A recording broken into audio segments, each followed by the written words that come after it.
Warahmatullahi wabarakatuh. Innal hamdalillah nahmaduhu wa nasta'inuhu wa nastaghfiruh. Wa na'udzu billahi min shururi anfusina wa min sayyiati a'malina. Man yahdihillahu fala mudilla lahu wa man yudlil fala hadiya lahu. Asyhadu an la ilaha illallah wahdahu la syarika lahu wa asyhadu anna Muhammadan abduhu wa rasuluh. Amma ba'du fa inna ahsanal hadits kitabullah wa khairal huda huda Muhammadin sallallahu alaihi wa alihi wasallam wa syarrul umuri muhdatsatuha wa kullu muhdatsatin bid'ah wa kullu bid'atin dhalalah wa kullu dhalalatin finnar. Kaum muslimin, kaum muslimat, para pemirsa dan para pendengar televisi dan radio Roja dimanapun Anda berada, semoga senantiasa dirahmati Allah Subhanahu wa taala. Alhamdulillah, pada kesempatan yang baik ini kita kembali bertemu dalam pembahasan kitab Riyadhus Shalihin min kalami Sayyidil Mursalin sallallahu alaihi wa alihi wasallam yang ditulis oleh Imam Abu Zakaria Yahya bin Sharaf An-Nawawi rahimahullah taala rahmatan wasi'ah. Dan pembahasan kita insyaallah taala masih pada bab tentang ibadah haji dan sejumlah bab-bab yang berkaitan dengan mengerjakan ibadah haji. Hadis yang terakhir yang kita bahas adalah hadis Abdullah bin Abbas radhiyallahu anhuma, yang mana beliau berkata, anna nabiyya sallallahu alaihi wasallam qala, bahwasanya Nabi sallallahu alaihi wasallam bersabda, umratun fi Ramadan ta'dilu hajjatan atau hajjatan ma'i, bahwa umrah di bulan Ramadan itu menyamai ibadah haji atau hajjatan ma'i, atau menyamai ibadah haji bersama aku, yaitu bersama Nabi sallallahu alaihi wasallam. Nah, hadis ini muttafaqun alaih, diriwayatkan oleh Imam Bukhari dan Imam Muslim. Dan hadis ini tentu menunjukkan kepada kita tentang keutamaan orang yang melaksanakan ibadah umrah di bulan Ramadan, sebagaimana sudah dijelaskan pada pertemuan yang lalu. Dan kita lanjutkan hadis yang berikutnya.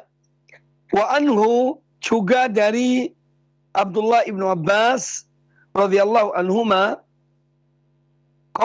Qala, beliau berkata, anna imra'atan qalat, bahwa ada seorang wanita pernah berkata kepada Rasulullah sallallahu alaihi wasallam, ya Rasulullah, wahai Rasulullah, inna faridatallahi ala ibadihi fil haji, sesungguhnya Allah telah mewajibkan kepada hamba-hambanya untuk melaksanakan ibadah haji.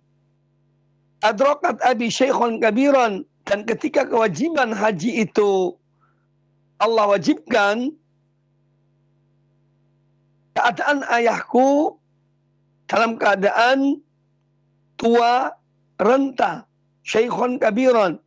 Ini seorang telah menginjak usia lanjut. Ya, la yathbutu ala rahilah. Dia tidak bisa duduk tetap, duduk lama di atas kendaraan. Apa ahujju anhu? Bolehkah aku melaksanakan ibadah haji untuk menggantikan beliau, mewakili beliau? Qala na'am. Kata Nabi alaihi salatu wasallam, ya. Hadis ini muttafaqun alaih, dikeluarkan oleh Imam Bukhari dan Imam Muslim.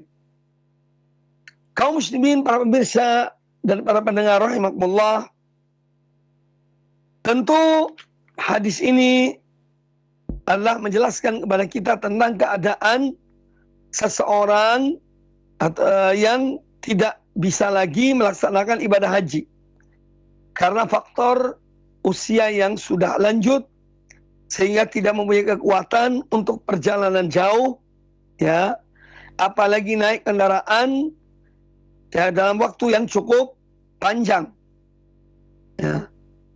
Sehingga seorang wanita bertanya kepada Nabi Sallallahu Alaihi Wasallam, ya, bahwa ketika Allah mewajibkan ibadah haji, ayahku sudah dalam keadaan tua renta.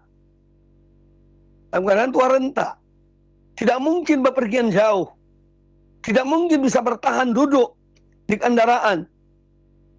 Lalu wanita itu bertanya, apakah boleh saya mewakili beliau mengerjakan ibadah haji, tapi niatnya untuk beliau, untuk sang ayah yang masih hidup, tapi dia tidak mampu untuk mengerjakan ibadah haji tersebut. Maka dijawab oleh Nabi Sallallahu Alaihi Wasallam, "Naam," kata beliau, iya. Nah, tentu hadis ini menjelaskan kepada kita tentang orang yang dia mampu secara finansial. Dia punya duit, dia punya harta, tetapi dia tidak mampu untuk mengerjakan ibadah haji. Karena faktor misalnya sakit yang tidak mungkin sembuh, atau telah menginjak usia lanjut. Maka dalam hal dan kondisi seperti ini, dia boleh untuk mewakilkan seseorang melaksanakan ibadah haji tersebut. Ya, dia boleh mewakilkan seseorang untuk melaksanakan ibadah haji, ya, dengan niat untuk orang tersebut. Dan kita lihat di sini, tentu yang lebih utama adalah dari kerabatnya, terutama anaknya.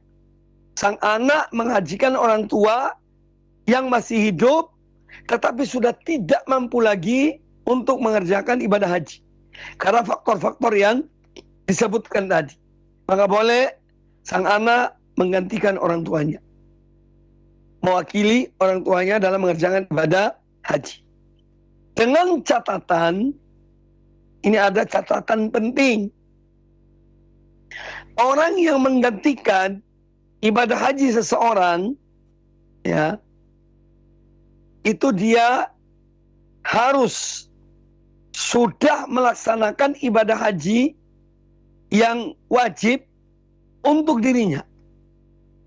Jadi dia sudah melaksanakan ibadah haji untuk dirinya, ya, yang mana ibadah haji merupakan rukun Islam baginya. Ya. Kalau dia sudah mengerjakan ibadah haji untuk dirinya, baru boleh dia mengerjakan yang berikutnya untuk orang tuanya. Adapun jika seseorang belum mengerjakan ibadah haji untuk dirinya, maka dia tidak bisa menggantikan orang lain, ayahnya atau keluarganya, untuk mengerjakan ibadah haji. Ini yang patut untuk diperhatikan dan sebagai catatan yang penting. Jadi terkadang memang ada orang yang berhalangan pergi haji karena faktor usia lanjut, ya, faktor yang lainnya, ya, yang dihadapi dalam kehidupan ini, faktor penyakit yang menahun, penyakit yang sudah tidak mungkin sembuh menurut prediksi para dokter, ya, dia tidak mungkin sembuh. Maka dalam kondisi demikian, dia boleh mewakilkan anaknya untuk mengerjakan ibadah haji, mewakilinya. Kemudian juga dalam hal ketika seorang telah meninggal, ya, kemudian anaknya ingin menghajikan orang tuanya yang sudah meninggal, maka syaratnya sama dengan catatan yang saya sebutkan tadi. Sang anak sudah harus lebih dahulu mengerjakan ibadah haji untuk dirinya, kemudian dia bisa mewakili orang tuanya. Ya, ini yang patut dipahami. Kemudian hadis yang berikutnya, Wa an Laqit bin Amir radhiyallahu anhu, dari Laqit bin Amir, kata beliau radhiyallahu annahu atan nabiyya sallallahu alaihi wasallam faqal, bahwa beliau Laqit bin Amir ini mendatangi Nabi sallallahu alaihi wasallam. Lalu beliau berkata, "Inna abi syaikhun kabirun la yastati'ul hajj." Sesungguhnya ayahku seorang yang sudah tua renta. Dia tidak mungkin mengerjakan ibadah haji. Walal umrata, dan tidak pula mungkin dia mampu mengerjakan ibadah umrah. Ya. Waladhaan, dan tidak mungkin pula dia mengerjakan yakni ibadah tersebut. Qal hujja an abika wa'tamir. Kata beliau sallallahu alaihi wasallam, hujja an abika, laksanakanlah ya ibadah haji mewakili ayahmu dan berumrahlah. Jadi orang ini sudah tua, tidak mungkin melaksanakan ibadah haji, tidak mungkin melaksanakan ibadah umrah, tidak mungkin mengadakan perjalanan yang jauh. Ya, sehingga kemudian Laqit bertanya, apakah boleh saya mewakili beliau? Ya. Bahkan Nabi SAW langsung yang mengatakan, hujja'an abika wa'tamir. Laksanakanlah haji untuk ayahmu dan berumrahlah, artinya juga untuk ayahmu. Nah, jadi mewakilkan seorang untuk melakukan ibadah haji atau umrah tidak hanya orang yang telah meninggal, tetapi orang yang masih hidup pun, jika memang dia tidak mampu karena faktor-faktor yang disebutkan dalam hadis-hadis ini, maka boleh dia mewakilkan anaknya, atau anaknya boleh melaksanakan ibadah haji atau umrah, ya ini untuk menggantikan ayahnya atau orang tersebut.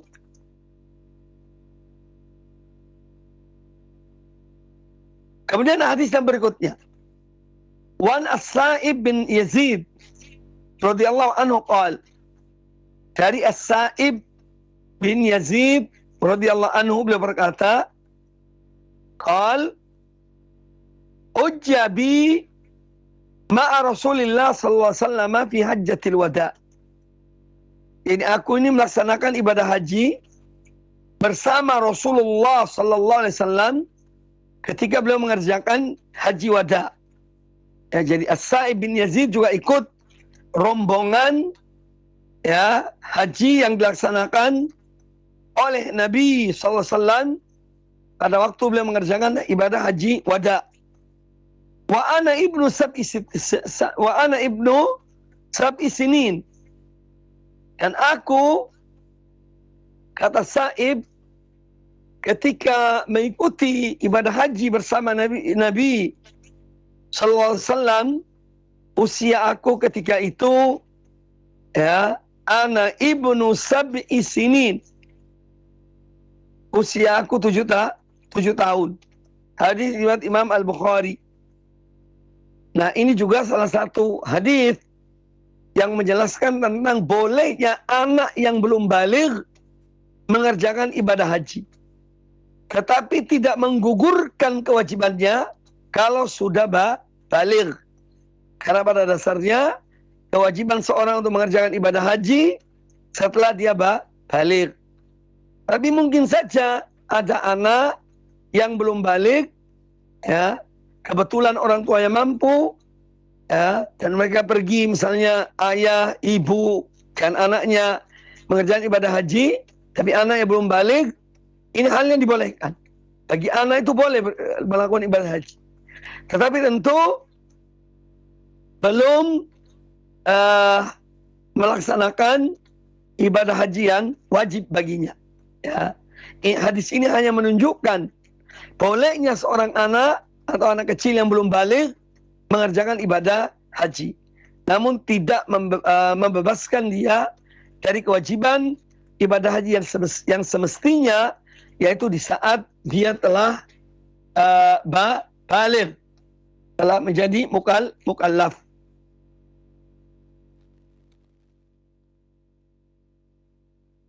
Kemudian juga ada yang memperkuat apa yang disampaikan tadi itu adalah hadis Abdullah bin Abbas. Abdullah bin Abbas berkata, ya, ayyuma ghulamun hajja bihi ahluhu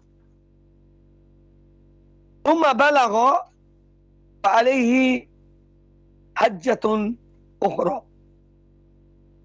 Siapa saja dari anak yang belum baligh, dia mengerjakan ibadah haji bersama keluarganya, ya, kemudian dia sampai pada usia baligh, maka wajib baginya untuk mengerjakan ibadah haji yang lain. Artinya ibadah haji yang menjadi kewajibannya.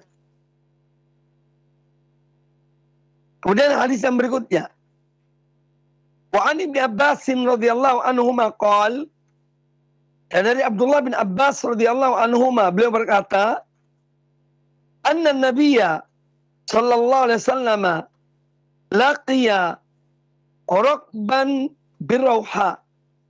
Ya, pernah Nabi sallallahu alaihi wasallam, ya, bertemu dengan sekelompok jamaah haji birauha, di sebuah tempat yang namanya Rauha. Faqal, maka Nabi alaihissalam bertanya kepada sekelompok orang itu, kepada rombongan tersebut, manil qaumu, siapakah kalian?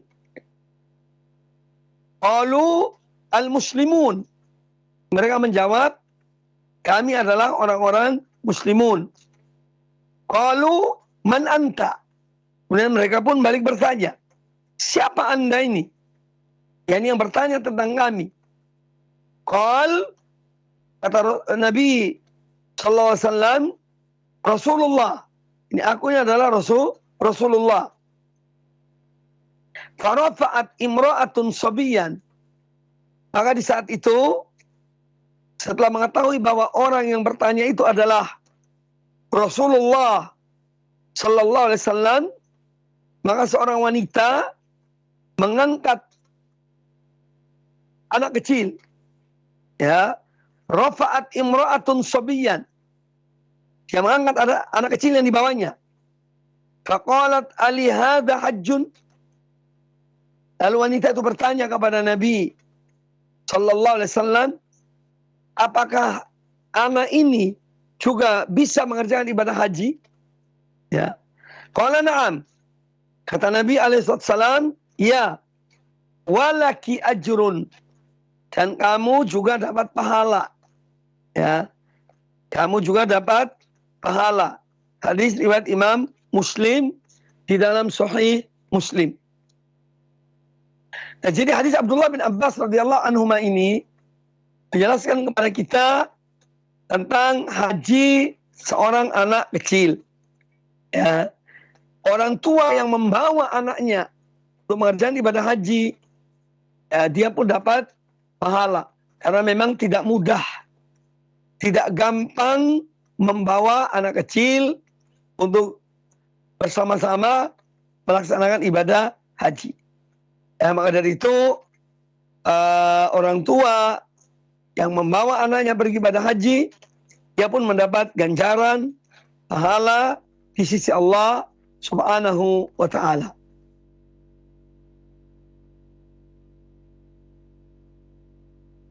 Hadis yang baru kita dengar tadi menjelaskan kepada kita tentang ada sebagian orang yang hidup di zaman Nabi SAW.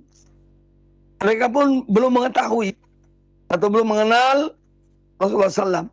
Yani belum pernah bertemu dengan beliau. Ya, sehingga mereka bertanya, siapa anda? Ya, ini menunjukkan bahwa ada sebagian kaum muslimin yang hidup di zaman Nabi SAW, yang mungkin mereka tinggal jauh dari kota Madinah. Ya, mereka belum pernah melihat Nabi SAW. atau belum pernah bertemu dengan beliau, sehingga mereka pun bertanya ketika ditanya oleh Rasulullah Shallallahu Alaihi Wasallam. Kemudian hadis ini menjelaskan kepada kita olehnya kita itu bertanya tentang suatu kaum. Ketika kita bertemu dengan mereka di satu tempat, ya kita boleh bertanya, siapa Anda ini? Kalian dari mana? Ya, itu hal yang dibolehkan, sebagaimana Nabi Shallallahu Alaihi Wasallam bertanya kepada sekelompok orang atau satu rombongan yang mereka juga dalam perjalanannya untuk melaksanakan ibadah haji. Kemudian bahwa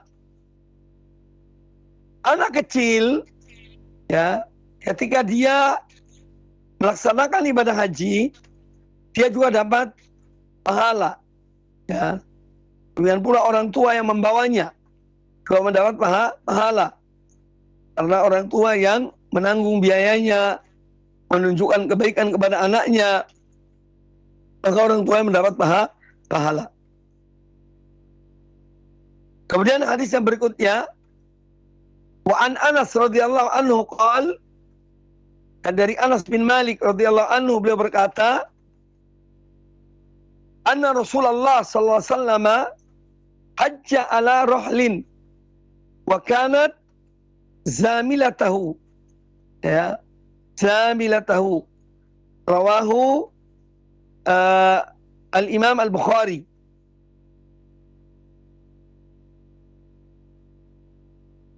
Kata Anas bin Malik radhiyallahu taala anhu, bahwasanya Rasulullah sallallahu alaihi wasallam beliau pergi melaksanakan ibadah haji dengan mengendarai seekor onta.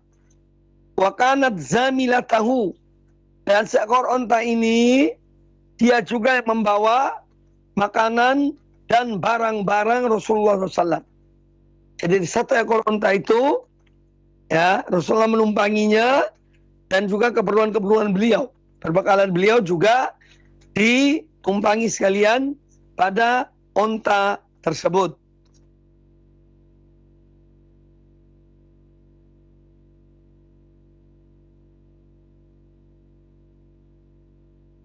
Baik, kemudian kita lanjutkan dengan hadis yang berikutnya. Wa an Ibnu Abbas radhiyallahu anhu maqal, dari Abdullah bin Abbas radhiyallahu anhu beliau berkata, kanat ukadu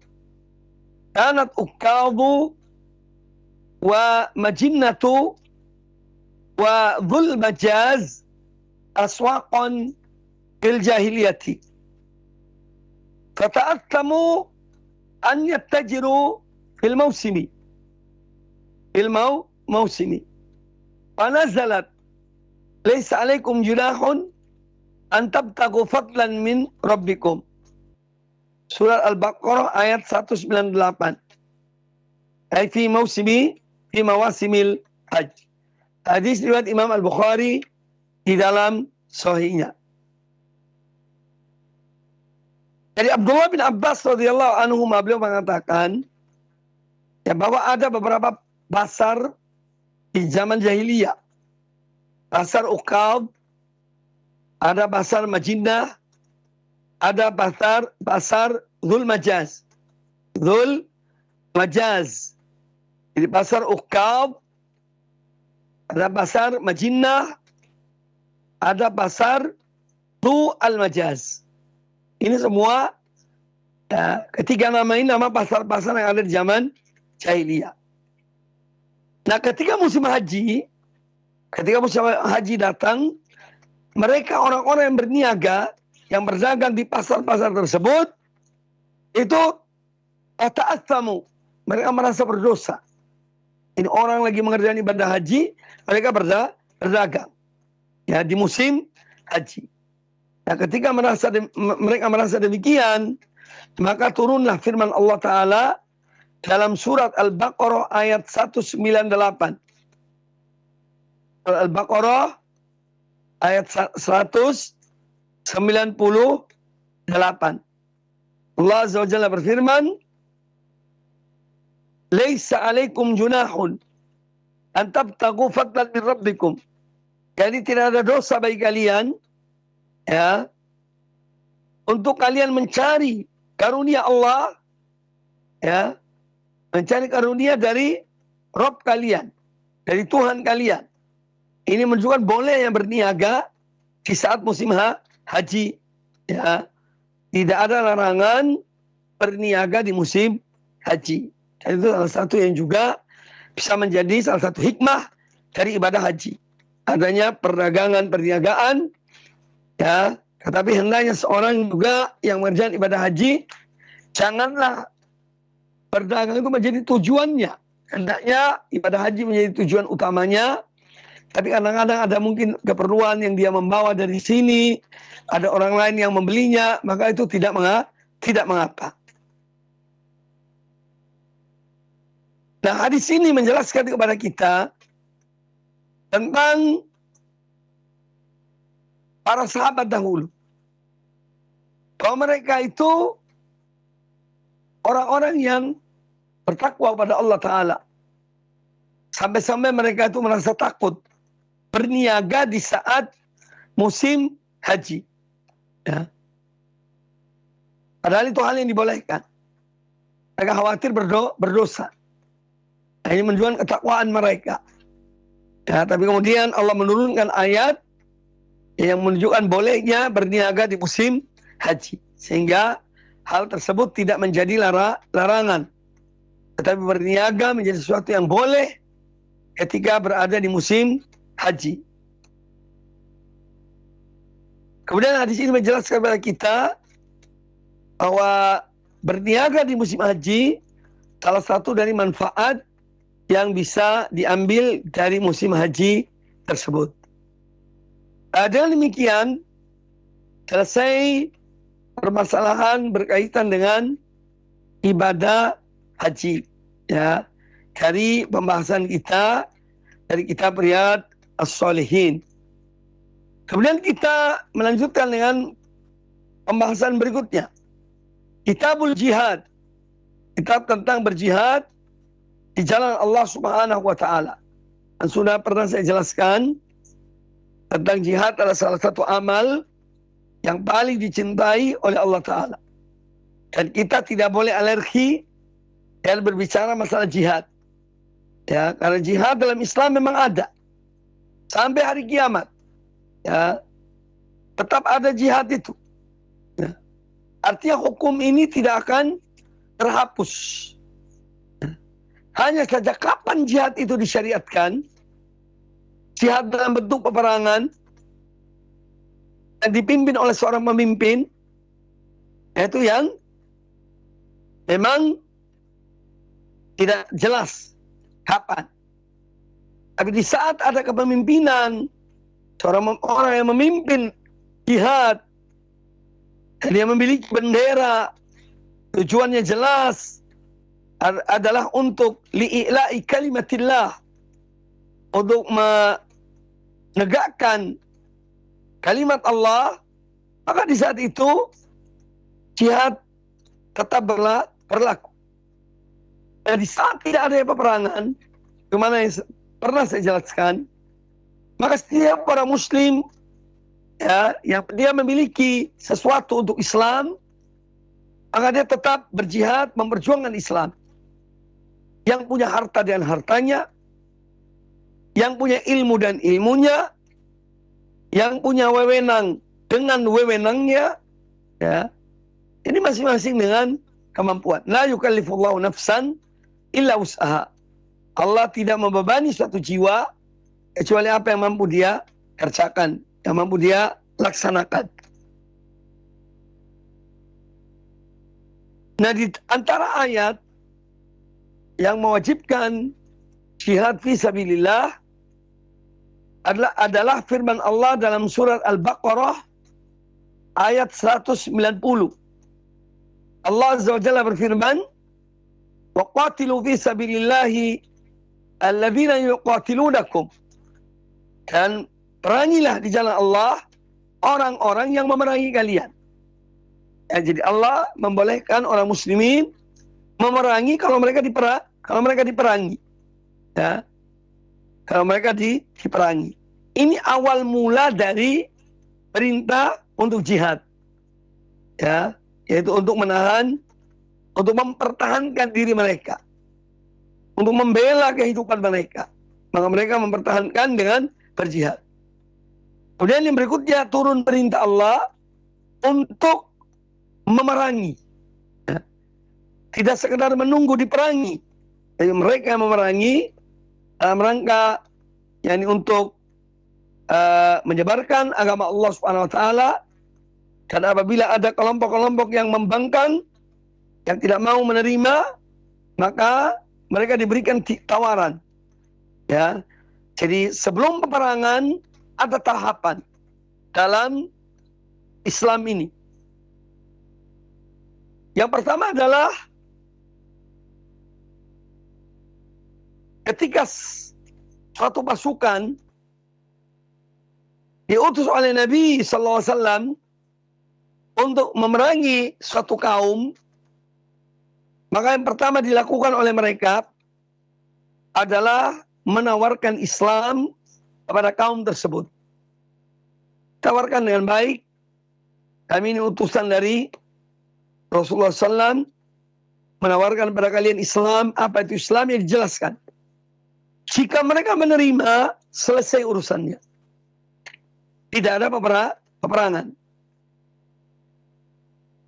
Sekarang jika mereka tidak menerima, ketika mereka ditawarkan Islam kepada mereka, namun mereka menolak. Kata mereka, kami tidak mau masuk Islam. Maka diberikan pilihan kedua. Apa pilihan kedua? Yaitu membayar jizyah. Yaitu sejumlah harta yang diambil atau bayaran yang diambil dari orang-orang musyrikin, diberikan kepada penguasa kaum muslimin untuk melindungi mereka. Jadi mereka tidak diperangi. Yang membayar ini tidak diperangi. Justru pembayaran itu untuk menjaga dan melindungi mereka. Ini namanya membayar jizyah. Jadi yang pertama adalah yaitu menawarkan Islam. Kalau mereka menerima, selesai urusannya. Jika mereka menolak, maka diberikan tawaran kedua, yaitu membayar jizyah. Jika mereka mau membayar jizyah dengan ketentuan yang sudah ditentukan, maka selesai urusannya. Mereka tetap dengan agama mereka dan tidak diperangi, justru mereka dilindungi oleh kekuasaan Islam. Ini yang kedua. Kemudian yang ketiga, jika ditawarkan Islam mereka menolak. Ditawarkan bayar upeti atau jizyah juga mereka menolak. Baru kemudian mereka diperangi. Peperangan pun jika mereka telah menyerah, angkat tangan. Mereka tidak mau melanjutkan. Maka itu pun dihentikan peperangan itu. Ya, jadi peperangan itu adalah alternatif yang terakhir. Ya. Dalam berdakwah. Karena pada dasarnya berdakwah itu dan hikmah. Berdakwah itu dengan menegakkan hujjah dari Quran dan Sunnah tentang kebenaran Islam. Ya. Sampaikan kepada orang-orang yang belum memeluk Islam. Jika dengan hujjah itu dan dalil dan alasan, baik itu akli dan nakli, baik dalil-dalil akli atau dalil-dalil nakli, mereka menerima Islam, maka tidak ada peperangan. Peperangan itu bagi mereka yang membangkang. Ya. Ini yang harus kita pahami. Kemudian ayat yang lain yang juga memerintahkan untuk berjihad di jalan Allah adalah firman Allah Subhanahu wa taala. Ya ayyuhalladzina amanu hal adullukum ala tijaratin tunjikum min adzabin alim. Wahai orang-orang beriman, maukah kalian aku tunjukkan kepada kalian sebuah perniagaan yang mana perniagaan ini menyelamatkan kalian dari azab yang pedih? Perniagaan tersebut adalah tu'minuna billah. Kalian beriman kepada Allah wa rasulihi, dan kepada rasulnya. Wa tujahiduna fi sabilillah bi amwalikum wa anfusikum, dan kalian berjihad di jalan Allah dengan harta-harta kalian dan dengan jiwa-jiwa kalian dan jiwa raga kalian. Dzalikum khairul lakum in kuntum ta'lamun. Yang demikian itu adalah lebih baik bagi kamu sekalian jika kalian mengetahuinya. Ini dalam surat As-Saff. Ini semua di antara dalil-dalil yang menunjukkan ya tentang perintah untuk berjihad di jalan Allah Subhanahu wa taala. Kaum muslimin dan kaum muslimat rahimani wa rahimakumullah. Kemudian ayat yang lain juga ya yang dibawakan oleh Al-Imam An-Nawawi rahimahullah ta'ala, di antaranya adalah firman Allah Subhanahu wa ta'ala dalam surat Al-Baqarah ayat 219. Kutiba alaikumul qitalu wa huwa kurhun lakum. Diwajibkan atas kalian berperang, dan peperangan itu sesuatu yang tidak kalian senangi. Wa asa an takunu wa asa an takrahu syai'an wa huwa khairul lakum. Boleh jadi kalian membenci sesuatu, tapi itu lebih baik bagi kalian. Wa asa an tuhibbu syai'an wa huwa syarrun lakum. Dan bisa jadi pula kalian mencintai sesuatu, padahal sesuatu yang kalian cintai itu adalah keburukan bagi kalian. Ya, akan mendatangkan keburukan bagi kalian. Wallahu ya'lamu wa antum la ta'lamun. Dan Allah yang mengetahui, sedangkan kalian tidak mengetahui. Jadi ini Allah menjelaskan dalam ayat ini bahwa memang peperangan itu adalah sesuatu yang diwajibkan di saat memang memenuhi syarat. Kemudian bahwa jiwa manusia itu tidak senang pada peperangan. Ya, wa huwa kurhun lakum. Sesuatu yang kamu tidak senangi, yang kamu benci. Tetapi bisa jadi hal yang kalian benci itu justru membawa kebaikan bagi kalian. Sebaliknya, hal yang kalian cintai bisa jadi justru membawa atau mendatangkan keburukan bagi kalian. Semua ini ada pada ilmu Allah Subhanahu wa taala. Allah yang Maha mengetahui. Allah yang Maha mengetahui.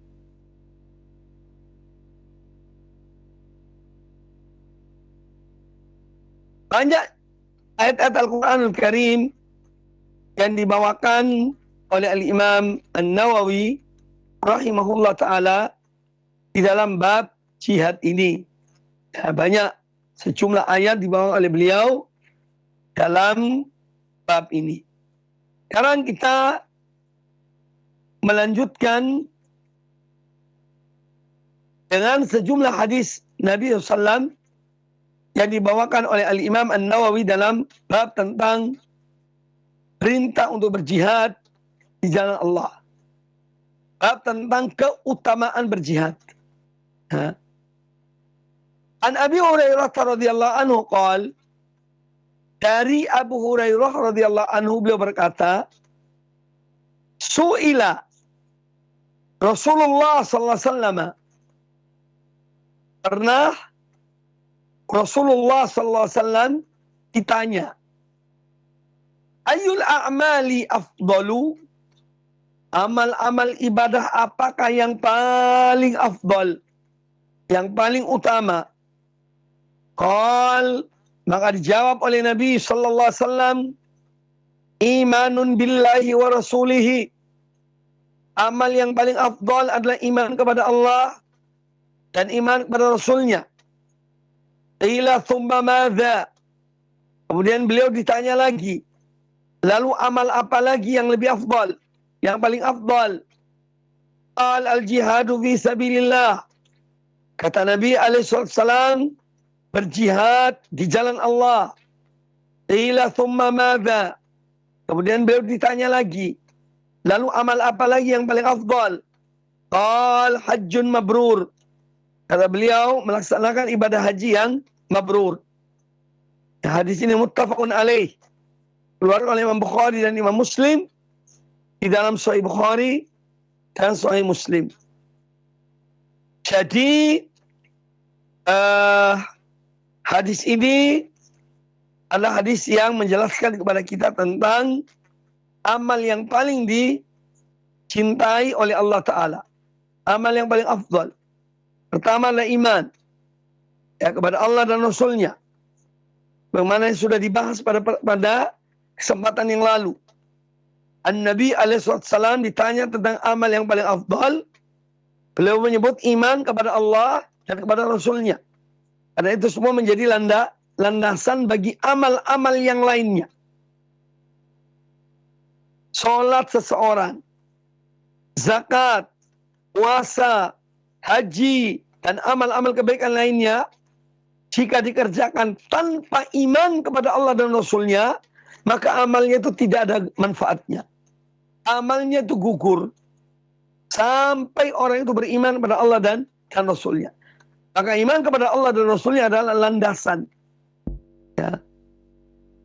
Landasan bagi semua amal. Amal kita diterima oleh Allah Ta'ala jika memenuhi syarat. Syarat pertama iman pada Allah dan Rasulnya. Syarat kedua amal yang dikerjakan ikhlas kepada Allah. Syarat ketiga adalah sesuai dengan tuntunan Rasulullah Sallallahu Alaihi Wasallam. Jika tidak dicontohkan, tidak usah amalkan. Karena memang tidak ada contohnya. Ini tentu adalah amal-amal ibadah. Adapun masalah-masalah duniawi, itu bukan pembahasan kita. Dalam urusan duniawi, kita boleh mengikuti perkembangan zaman, perkembangan teknologi, perkembangan ilmu pengetahuan, dan banyak hal yang bermanfaat bagi kaum muslimin. Silakan kita gunakan. Ya. Jadi ini maksud dengan hal-hal yang baru yaitu dalam agama, dalam ibadah. Ya. Mengada-ngada ibadah-ibadah yang baru, yang model-model tanpa ada landasan. Ini yang tidak dibenarkan. Adapun perkembangan ilmu pengetahuan itu bermanfaat bagi Islam dan kaum muslimin, maka tidak mengapa kita manfaatkannya. Tidak mengapa kita gunakannya. Kemudian hadis yang baru kita dengar tadi menjelaskan kepada kita tentang keutamaan ibadah haji. Dia salah satu di antara amalan-amalan yang paling utama, paling afdal. Itu hajjun mabrur. Haji yang mabrur, yang diterima oleh Allah Ta'ala. Haji yang diterima oleh Allah Subhanahu wa Ta'ala. Kemudian hadis yang berikutnya. Wa an Ibnu Mas'ud radhiyallahu anhu qala. Dan dari Abdullah bin Mas'ud radhiyallahu anhu beliau berkata, "Qultu ya Rasulullah, ayyul amali ahabbu ila Allah Ta'ala?" Abdullah bin Mas'ud pernah bertanya kepada Rasulullah sallallahu alaihi wasallam, "Wahai Rasulullah, amal apakah yang paling dicintai oleh Allah Ta'ala?" Qala as-salatu ala waktiha. Kata Nabi alaihi salatu wasallam, kamu sholat pada waktunya. Ya, sholat pada waktunya. Qultu thumma ayyun. Aku bertanya, kemudian amal apa lagi yang paling dicintai oleh Allah Ta'ala? Qala birrul walidain. Kata Nabi SAW, berbakti kepada kedua orang tua. berbakti kepada kedua orang tua. Qultu tsumma ayyun? Kemudian aku bertanya, lalu amal apa lagi yang paling dicintai oleh Allah? Qal al-jihadu fi sabilillah, berjihad di jalan Allah. Hadis muttafaqun alaih, dikeluarkan oleh Imam Bukhari dan Imam Muslim. Hadis ini juga sudah pernah kita bahas.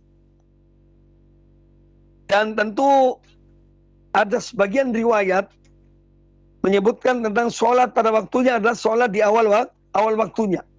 Jadi seorang tidak menunda-nunda sholat.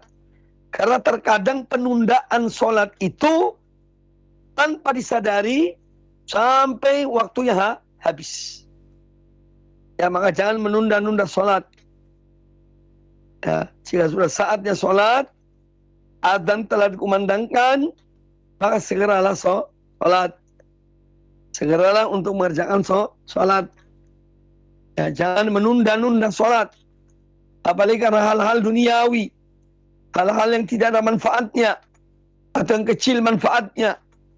Kalau seorang rela menunda sholatnya, jangan. Ya. Hendaknya seorang mengutamakan sholat. Sholat pada waktunya. Jangan menunda-nunda. Kadang-kadang di masyarakat kita demikian. Ada rapat, ada pertemuan. Itu tidak sedikit orang yang menunda sholat. Ya. Menunda sholat karena ada rapat, ada meeting. Padahal seorang kalau dia punya prinsip, dia izin untuk sholat di waktu sholat, insya Allah itu akan dibolehkan. Sama permasalahannya adalah kadang-kadang orang itu sungkan, malu, perasaan, tidak enak. Ya. Kalau akan keluar dari ruang meeting, ruang pertemuan, ini hal-hal yang patut untuk diluruskan dan diingatkan. Masuknya waktu sholat, maka pertemuan sementara diskors. Berapa menit? 10 menit, 15 menit. Sholat, kemudian lanjutkan. Kemudian hadis yang berikutnya. Wa an Abi Dzar radhiyallahu anhu qala, dari Abu Dzar Al-Ghifari radhiyallahu anhu, beliau berkata, qultu ya Rasulullah, ayyul amali afdalu? Kata Abu Dzar, wahai Rasulullah, amal apakah yang paling afdal? Qal, kata Nabi sallallahu alaihi wasallam, al-imanu billahi wal jihadu fi sabilihi. Amal yang paling afdal adalah beriman kepada Allah dan berjihad di jalannya. Iman pada Allah dan berjihad di jalannya. Maka orang yang dia telah beriman pada Allah, beriman pada Rasulnya, kemudian dia berjihad dan berdakwah, menyeru manusia kepada Allah, ya, menjelaskan agama Allah kepada umat, kepada manusia. Ini bagian dari perjuangan. Bagian dari perjuangan di saat tidak adanya peperangan. Ya. Oleh karena itu, para pegiat-pegiat dakwah, ya, yang aktif dalam berdakwah, hendaklah berdakwah dengan ilmu, kemudian menyeru manusia kepada agama Allah Subhanahu wa taala. Dan cara yang baik, dan hikmah, dan mau'idhah hasanah, dan menyeru manusia kepada Allah Subhanahu wa taala. Orang yang menyeru kepada Allah, ya, dia mendapat pahala yang besar. Kalau seorang mendapat petunjuk karena dakwahnya, maka dia mempunyai pahala yang besar, diberikan ganjaran yang besar. Maka di sini pentingnya keikhlasan. Ikhlas di dalam berdakwah kepada Allah. Ya. Ikhlas di dalam berdakwah, menyeru manusia kepada Allah Subhanahu wa taala. Karena dengan mereka memahami agama Allah, mereka mantap di dalam agama Allah, mereka melaksanakan perintah-perintah Allah, menjauhi larangan-larangan Allah, ini adalah satu nikmat yang besar. Makanya seorang yang menunjukkan pada hal itu, dia mendapatkan pahala di sisi Allah yang besar. Andalla ala khairin falahu mithlu ajri fa'ilihi. Dan siapa yang dia menunjukkan satu kebaikan kepada seorang, maka dia mendapat pahala seperti pahala orang yang mengerjakannya.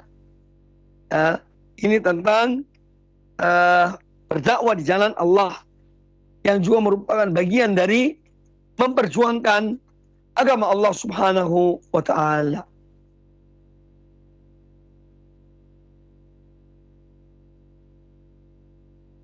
Kemudian makna jihad di jalan Allah adalah yang bertujuan untuk li'i'la'i kalimatillah, untuk meninggikan agama Allah, menolong agama Allah. In tansurullah yansurkum. Jika kalian menolong agama Allah, Allah menolong kalian. Ya. Wa yuthabbit aqdamakum, dan akan menetapkan pendirian-pendirian kalian. Allah seorang berjuang untuk mendakwai manusia kepada agama Allah Subhanahu wa ta'ala. Kemudian hadis yang berikutnya, wa an Anas radhiyallahu anhu qal, dari Anas bin Malik radhiyallahu an, beliau berkata, anna Rasulullah sallallahu alaihi wasallam qal, bahwasanya Rasulullah sallallahu alaihi wasallam bersabda, la ghadwatun fi sabilillahi aw rawhatun khairun minad dunya wa ma fiha. Seorang pergi, berangkat, ya, di pagi hari yang menuju kepada jihad fi sabilillah, atau dia pergi di sore hari untuk berjihad di jalan Allah, khairun minad dunya wa ma fiha. Itu lebih baik bagi dunia dan seisinya. Ini menunjukkan keutamaan orang yang berjihad di jalan Allah Subhanahu wa ta'ala. Hadis ini muttafaqun alaih, diriwayatkan oleh Imam Bukhari dan Imam Muslim.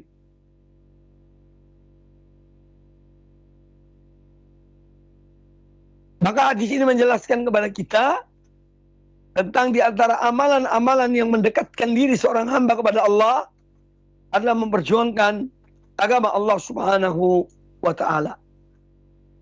Kemudian an Abi Sa'id Al-Khudri radhiyallahu anhu qala, dan dari Abu Sa'id Al-Khudri radhiyallahu anhu, beliau berkata, ata rajulun Rasulullah sallallahu alaihi wasallam faqal, pernah ada seseorang yang datang menemui Rasulullah sallallahu alaihi wasallam. Faqala, lalu orang itu berkata, ayyun nasi afdalu. Ya, ayyun nas afdal. Manusia manakah yang paling afdal? Ya. Qal mu'minun yujahidu bi nafsihi wa malihi fi sabilillah. Jadi manusia yang paling afdal itu adalah seorang mukmin yang dia berjihad di jalan Allah dengan diri dan hartanya. Ya, seorang mukmin berjihad di jalan Allah dengan diri dan hartanya.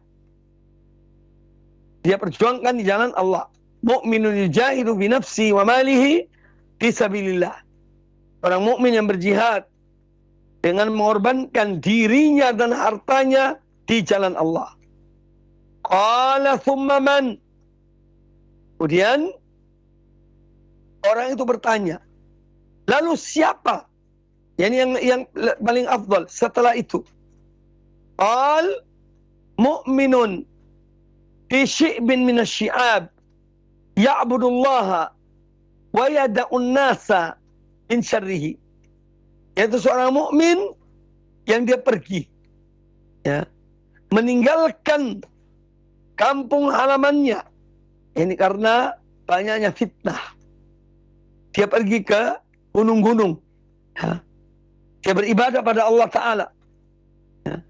Dan dia meninggalkan manusia dari keburukan-keburukan mereka, dari keburukannya. Ini hadis ini berkaitan dengan zaman uzlah. Uzlah itu satu langkah tindakan yang diambil oleh seseorang dalam rangka menjaga agamanya, menjaga akidahnya, menjaga ibadahnya kepada Allah Ta'ala, dia pergi meninggalkan masyarakatnya. Karena di tengah masyarakatnya banyak maksiat, banyak fitnah, banyak hal-hal yang sudah jauh dari tuntunan agama Allah. Maka dia meninggalkan mereka, pergi ke daerah-daerah pegunungan, ya. Dia menjauhi mereka untuk beribadah pada Allah Ta'ala. Dan dia menjaga dirinya dari kejahatan mereka atau juga dari kejahatannya kepada mereka. Ini banyak ulama yang membicarakan hadis ini, yaitu berkaitan dengan al-uzlah. Saat manusia pergi ya untuk mengasingkan diri dalam rangka menjaga agamanya, menjaga akidahnya, menjaga agamanya, ibadahnya kepada Allah SWT dari fitnah-fitnah yang bermunculan. Dalam kondisi tertentu dibolehkan, bahkan itu dianjurkan. Dalam kondisi tertentu justru dianjurkan demikian. Nah, hadis ini menjelaskan kepada kita tentang amal yang paling afdal, atau manusia yang paling afdal, yang mereka berjuang di jalan Allah Subhanahu wa Ta'ala, dan apa yang mereka miliki. Kalau perlu dengan jiwa raganya. Ya. Dia punya harta, dia perjuangkan agama Allah dan hartanya. Dan ilmunya. Dan apa yang dimilikinya, dia perjuangkan di jalan Allah Subhanahu wa Ta'ala. Kemudian yang kedua, orang yang uzlah, ya, menjauhkan diri dari kehidupan yang penuh dengan fitnah. Ya, dia tinggalkan manusia dalam rangka dia menjaga agamanya, menjaga akidahnya, ya, agar tetap lurus dan beribadah pada Allah Subhanahu wa Ta'ala. Kemudian hadis yang berikutnya, qala an-Nawawi rahimahullah, wa an Sa'al bin Sa'ad radhiyallahu anhu, anna Rasulullah sallallahu alaihi wasallam qala, ribatu yawmin fi sabilillahi khairun minad dunya wa ma 'alaiha, wa mawdhi'u sawti ahadikum minal jannati khairun minad dunya wa ma 'alaiha, war rawhatu yaruhuha al-abdu fi sabilillahi ta'ala, awil ghadwatu khairun minad dunya wa ma 'alaiha. Insyaallah di sini akan kita bahas pada pertemuan yang akan datang. Demikian dapat disampaikan pada kesempatan yang baik ini insyaallah taala, wa jazakumullahu khairan wallahu taala a'lam.